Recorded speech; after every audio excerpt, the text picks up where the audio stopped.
हसीद फ़कीर हुआ बालसेन। उसने मिलने कुछ और रसीद फ़कीर आए हुए थे। चर्चा चल पड़ी, एक बड़ी दार्शनिक चर्चा। परमात्मा कहाँ है? किसी ने कहा पूरब में, क्योंकि पूरब से सूरज उगता है, और किसी ने कहा जेरूसलम में, क्योंकि यहूदी ही परमात्मा के चुने हुए लोग हैं और परमात्मा ने ही मूसा के द्वारा यहूदियों को जेरूसलम तक पहुँचाया।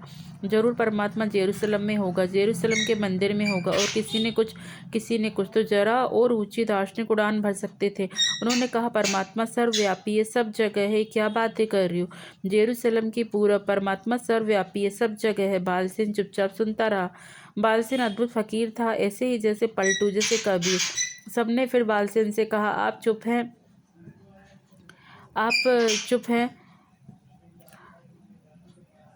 आप कुछ नहीं बोलते। परमात्मा कहाँ है? बालसेन ने कहा अगर सच पूछते हो तो परमात्मा वहीं होता है जहाँ आदमी उसे घुसने देता है। बड़ा ही अद्भुत उत्तर दिया, दिल को छूने वाला। क्या तुम अपने हृदय में अगर सच पूछो तो परमात्मा होता है जहाँ आदमी उसे घुसने देता है? बड़ा अद्भुत उत्तर दिया। तुम घुसने ही ना दो तो परमात्मा भी क्या करेगा? तुम अपने हृदय में आने दो तो, मगर कौन उसके लिए छार खोलेगा? भक्ति जहाँ है वहाँ भगवान है। लोग पूछते हैं भगवान कहाँ है? लोग भगवान को देखने भी आ जाते हैं, मेरे पास आ जाते हैं कि भगवान दिखा दें।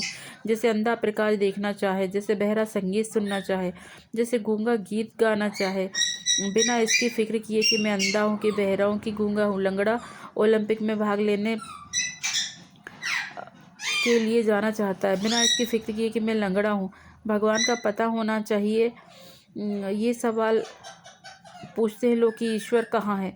मैं उनसे कहता हूँ कि यह सवाल ही मत उठाओ, पहले यह बताओ भक्ति है? वे कहते हैं कि भक्ति कैसे हो? पहले भगवान का पता होना चाहिए तो हम भक्ति करेंगे। इस भेद को मैं ख्याल में रखना। परमात्मा का पता जो पहले मांगता है फिर कहता है भक्ति करेगा, वह कभी भक्ति नहीं करेगा, क्योंकि परमात्मा का पता भक्ति के बिना चलता ही नहीं है। भक्ति की आँख ही उसे देख पाती है, भक्ति के हाथ ही उसे छू पाते हैं, भक्ति के लबालब हृदय में उसकी तरंग उठती है। जहाँ भक्ति है वहाँ भगवान है। यह ओशो के द्वारा कही गई बहुत ही अच्छी स्टोरी है जो कि मैं आपको बता रही हूँ। बहुत ही इससे हमें प्रेरणापद संदेश मिलता है।